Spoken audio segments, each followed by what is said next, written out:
Good evening, everyone.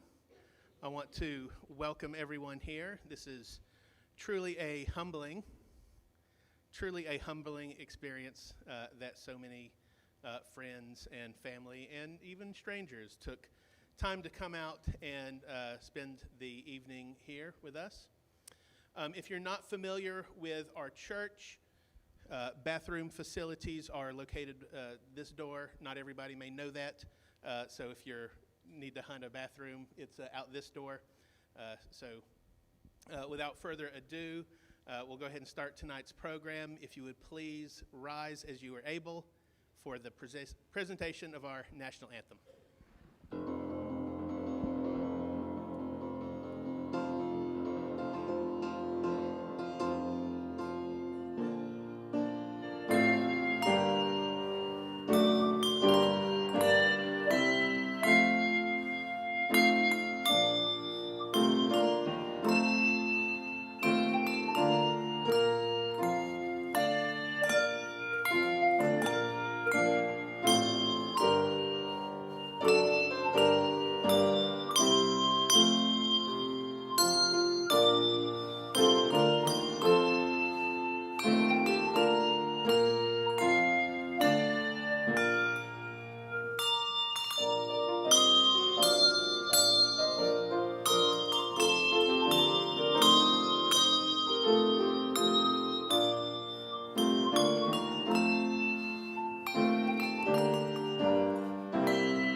Perhaps the most important aspect of this nation's founding is her faith tradition. Puritans, Quakers, Anabaptists, and a myriad of other communities came to these shores seeking to practice the faith of their conscience. Long before the United States was a unified nation, it was a land of many differing voices raised in song. For the early colonists, music wasn't just entertainment, it was their primary way of recording history, expressing faith, and finding community in a vast, often daunting new world. In the mid 1700s, a spiritual fire known as the Great Awakening swept through the colonies. Massive outdoor gatherings broke down social barriers and created a uniquely American sound, simple, sturdy melodies that anyone could sing regardless of their musical training. It was the birth of the American folk hymn. One of the most beloved melodies to emerge from this tradition is Nettleton, which was first published in Wyeth's Repository of Sacred Music in 1813. Set to the text, Come Thou Fount of Every Blessing, it captures the essence of early American resilience, a plea for grace, and a celebration of the streams of mercy never ceasing, which call for songs of loudest praise. Here is Fount of Blessing.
Yankee Doodle was originally penned in the 1750s by British soldiers to mock and disparage the scruffy and unrefined American colonists.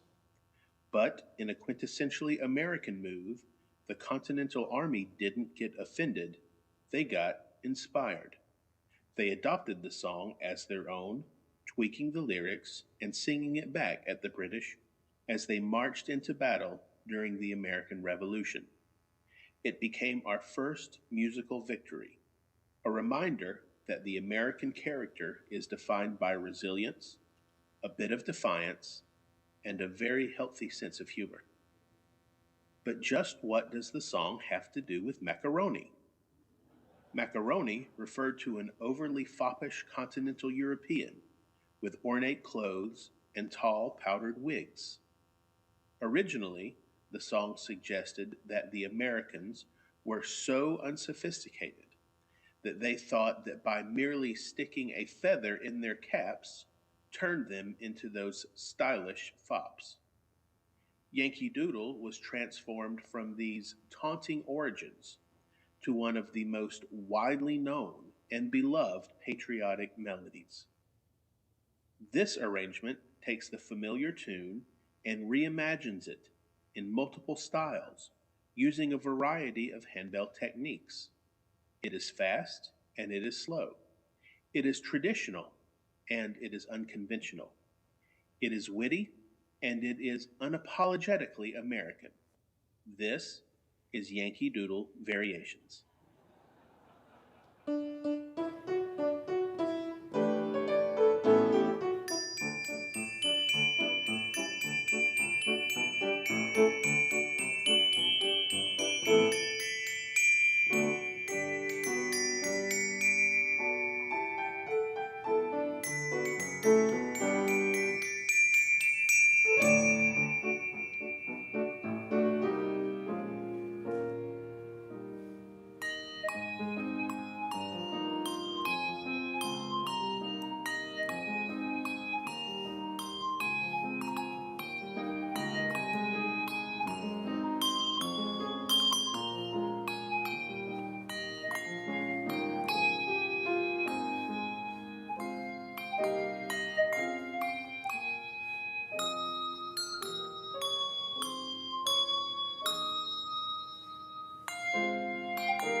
As the 18th century gave way to the 19th, the American spirit began to look westward beyond the settled coastlines. In 1803, President Thomas Jefferson more than doubled the size of the United States with the Louisiana Purchase. Within our new borders lay a wilderness of staggering scale, a landscape of ancient forests, purple mountain majesties, and the silver veins of great, winding rivers.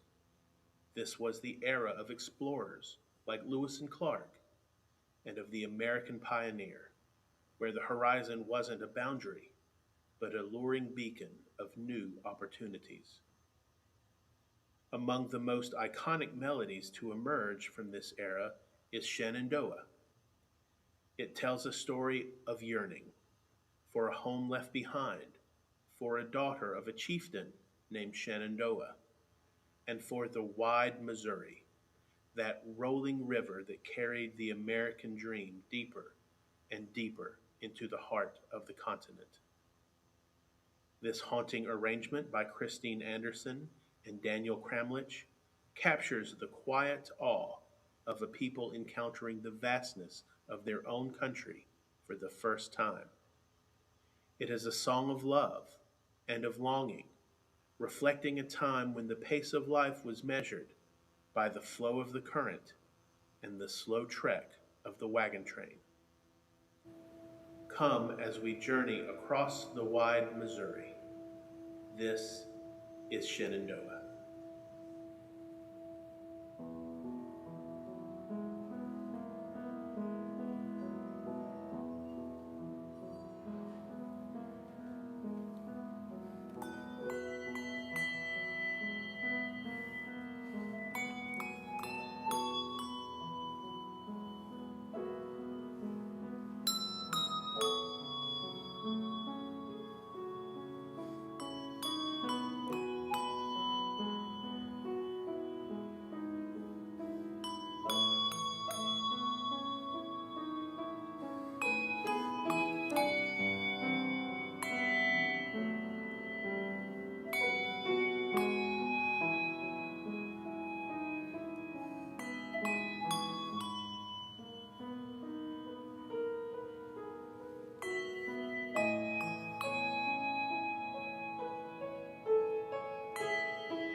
As the young United States pushed westward, the tall tale became an integral strand in the newly woven fabric of America.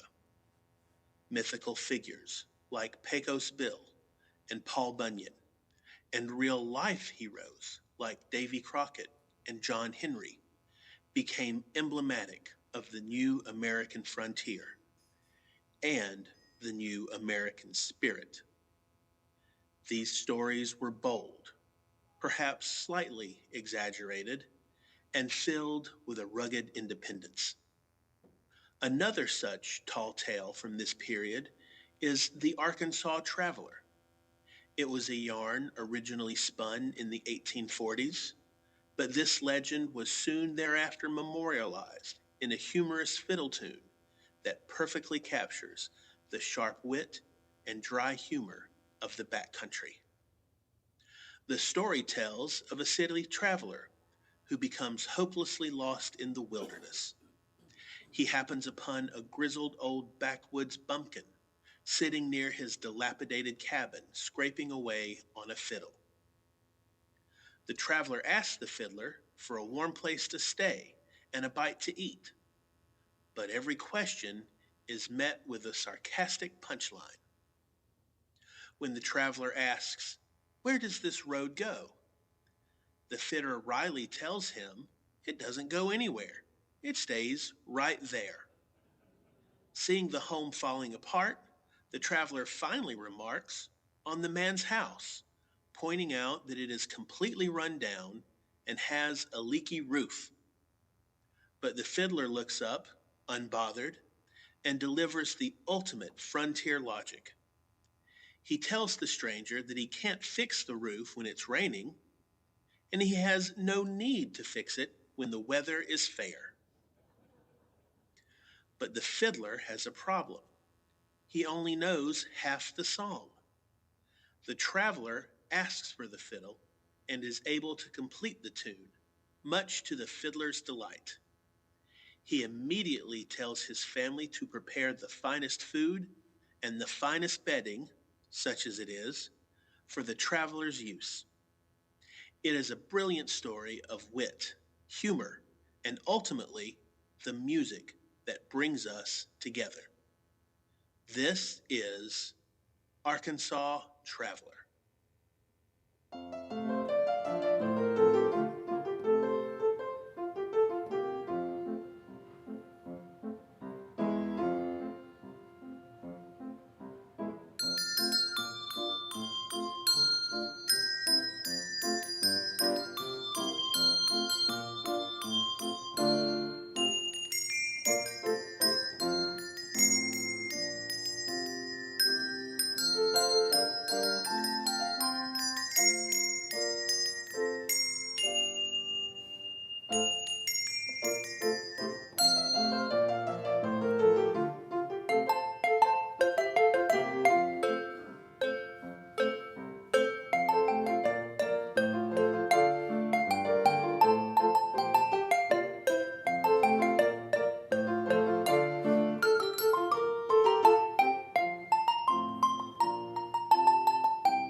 Stephen Collins Foster is rightly remembered as America's first songsmith. In an era before radio or recordings, Foster did something that no American before him could do.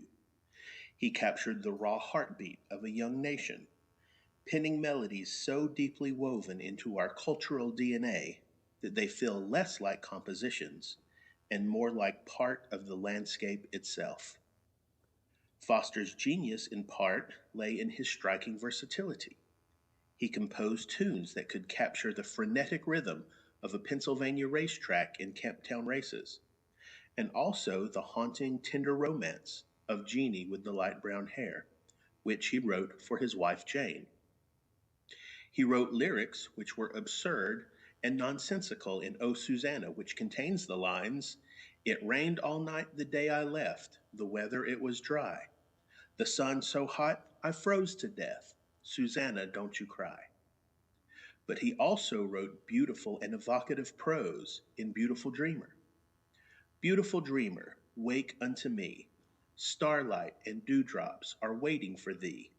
Sounds of the rude world heard in the day, lulled by the moonlight, have all passed away.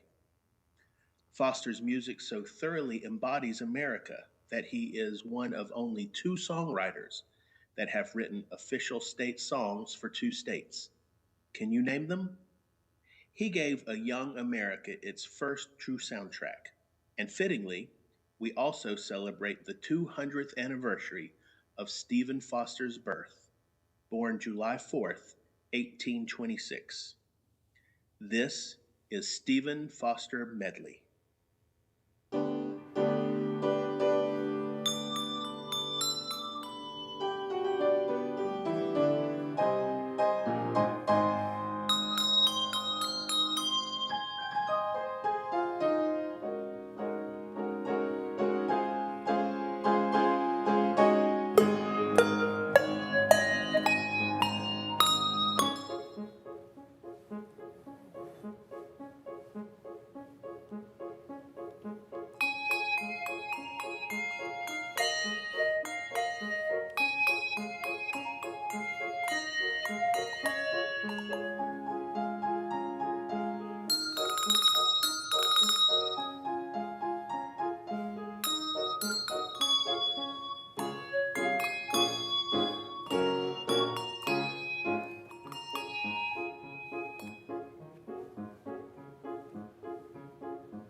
As we look back across these 2.5 centuries at this nation's triumphs and celebrations, we must also pause and reflect upon the chapters of our history written in shadow.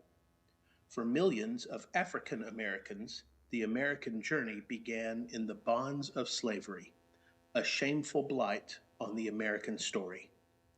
Yet, in the midst of that darkness, a new and uniquely American musical form was born, the spiritual.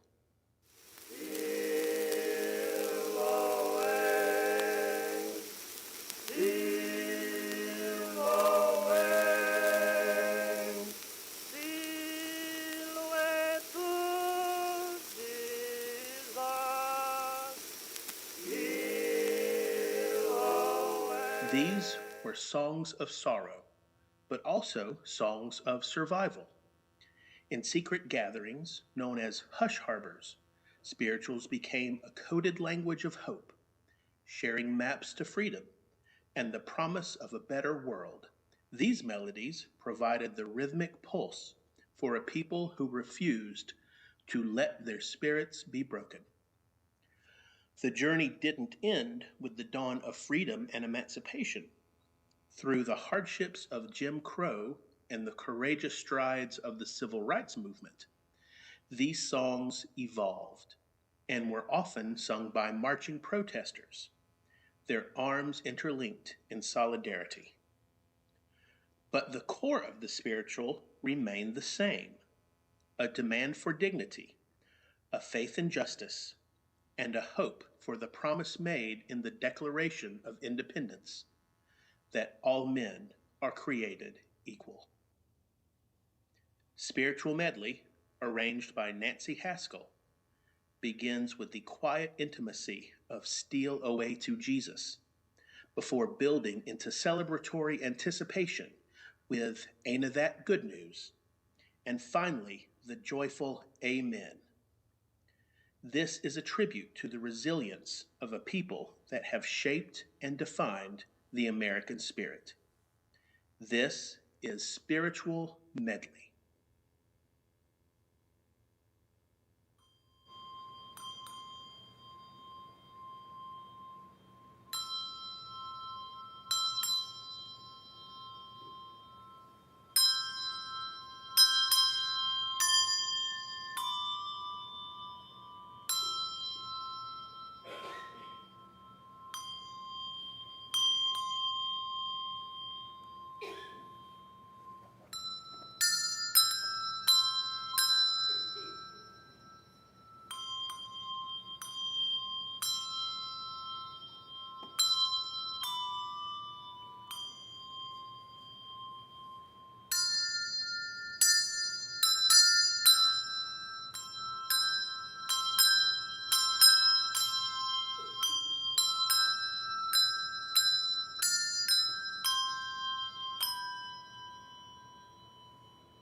War is a paradox in the American story.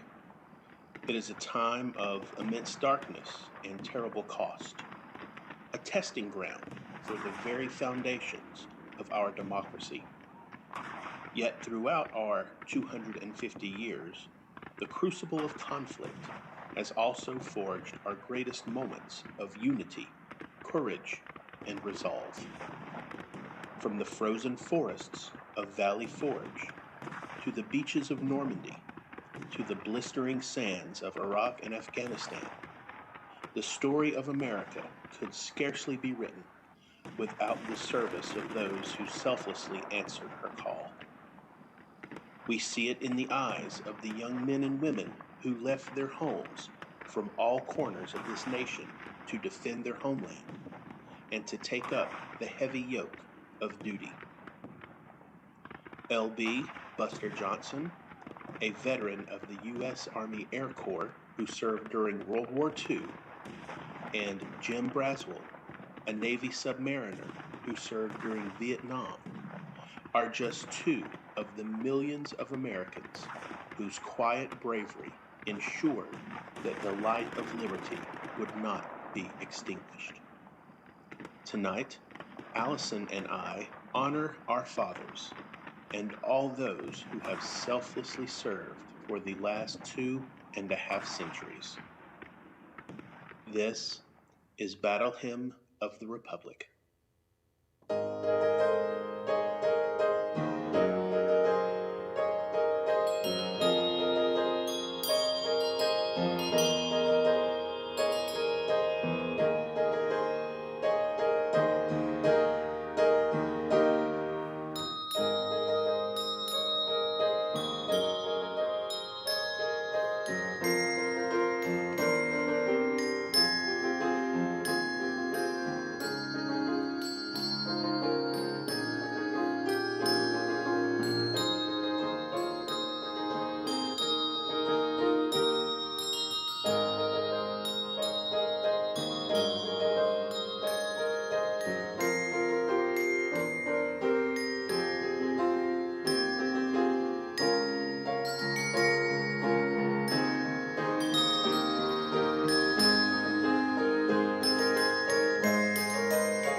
As the 19th century gave way to the 20th, the sounds of the field and the camp meeting began to collide with the brass bands and piano halls of the growing cities.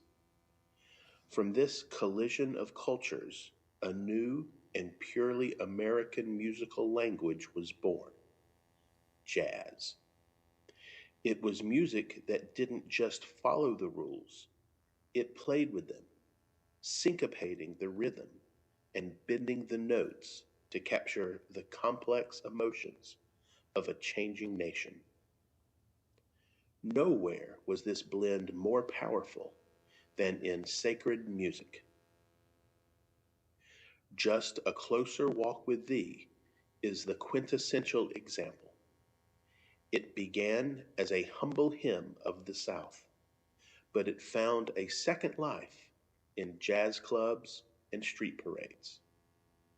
It reminds us that faith doesn't always have to be somber. It can be soulful, rhythmic, even playful. This arrangement by Jason Krug embraces that playful, jazzy spirit.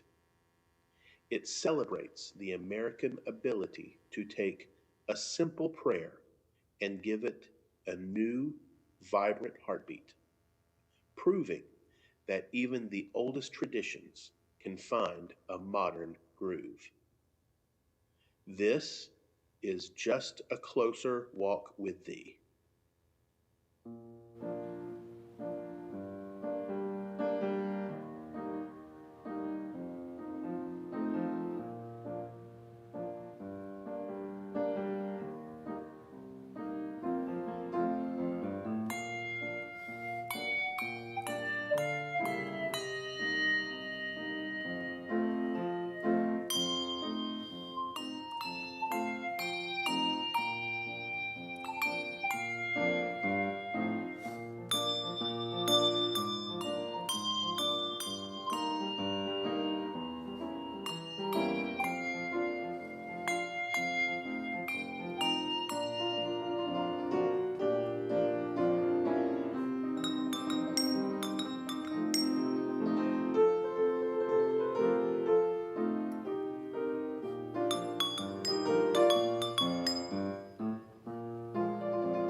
As the United States moved into the modern age, the pace of life began to accelerate. The 20th century brought unprecedented complexity and change, technological leaps, global conflicts, and a world that seemed to grow louder and more chaotic with each passing decade. Yet beneath the noise, the American heart remained anchored by a much older, quieter truth.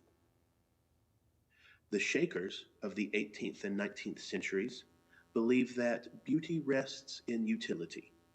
They sought a life stripped of excess, summarized in a single timeless melody, simple gifts. They taught that when we learn the art of simplicity, it is then that we will find ourselves in the place just right. It wasn't just a religious tenet, it became a defining American ideal, the search for what truly matters. In 1944, American composer Aaron Copland brought this tune to the forefront of the American consciousness, using it as a prominent motif in his composition Appalachian Spring. It reminded a nation weary of war that there is a profound, restorative power in returning to our roots. It is the gift to be simple that allows us to move forward while also remembering the roots from which we have sprung. Bringing this folk classic to the handbell table is the work of a true handbell pioneer, arranger Sue Garton. Sue is truly an awe-inspiring figure in the handbell world. For years, she has navigated a degenerative eye disorder that has left her mostly blind. Yet, her music has never lost its light. At the age of 90, Sue continues to perform and arrange with the highest skill and virtuosity. Her life and her art testifies to the truth that music isn't seen with the eyes or even heard with the ears as much as it is felt with the soul. Here is Sue's arrangement of the timeless Shaker melody. This is "'Tis a Gift to be Simple."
In 1893, English literature professor Catherine Lee Bates stood atop Pikes Peak in Colorado.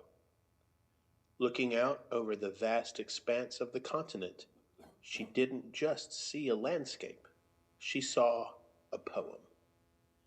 She saw amber waves of grain and purple mountain majesties, images that have since become the definitive visual shorthand for the American ethos. But America the Beautiful is more than just a musical postcard. It is a prayer for a nation's character. With a plea that God shed his grace on thee, it asks him to mend thine every flaw and to crown thy good with brotherhood from sea to shining sea. Tonight, hear this melody as a bridge between our 250-year past and our hopeful future. It reminds us that whether we are in the shadow of Pikes Peak or Pigeon Mountain, or whether we find ourselves on the left side of the political spectrum or the right, that we all are part of a singular, beautiful, diverse tapestry. It is a song of home and a prayer for unity. This is America the Beautiful.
Again, I just want to extend my humble thanks to all of you who came out to spend this evening with us. This has been just a long road, a long journey, and I just felt called and compelled to share this handbell music with my friends and neighbors and loved ones. I am going to be taking up a free will love offering. There are baskets in the back and the front. The costs of the programs and the decorations and some of the other things, it's not substantial, but and I certainly don't expect a lot. And anything that is raised above that will be donated to a charity. I haven't decided which. I'll take suggestions. Probably something to do with homeless veterans, that kind of thing, but I don't know precisely what yet. But I'm not doing this to make money.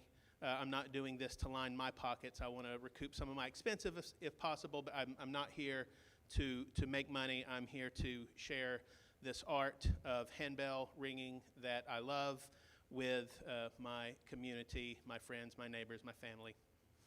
So again, I want to thank everyone for coming out. Also want to thank Doug Woodruff, excellent pianist extraordinaire.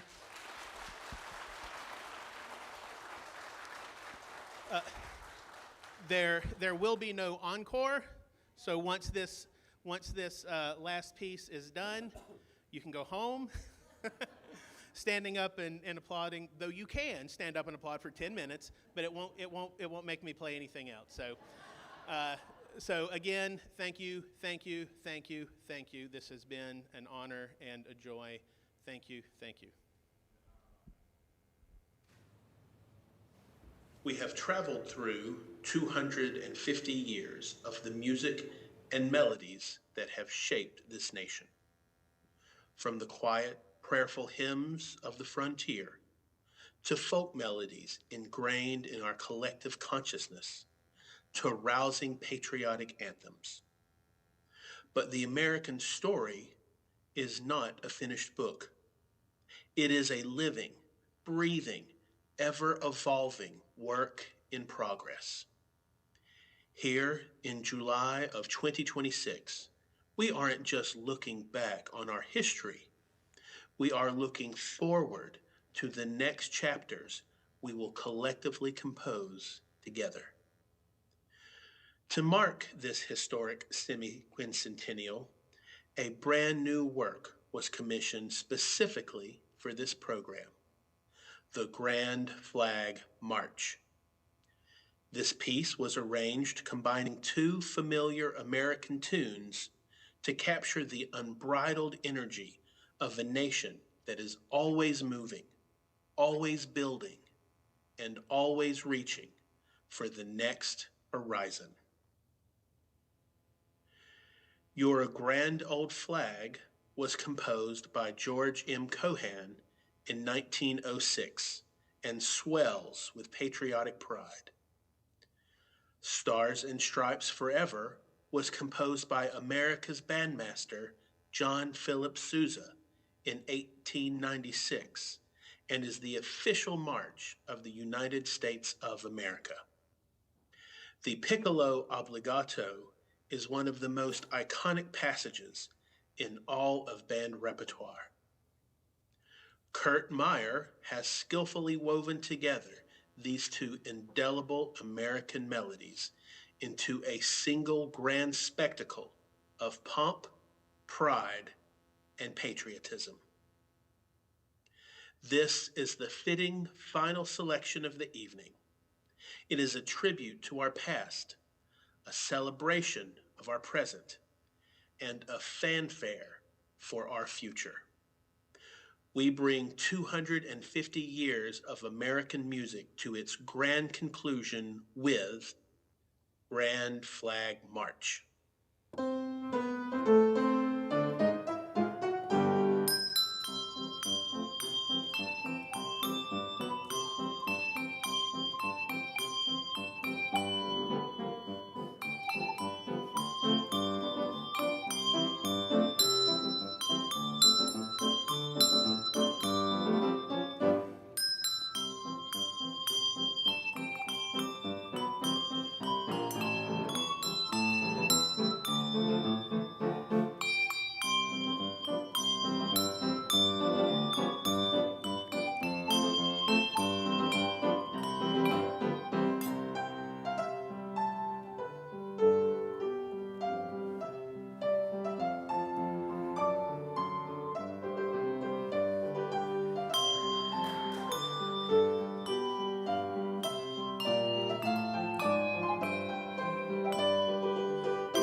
God bless America.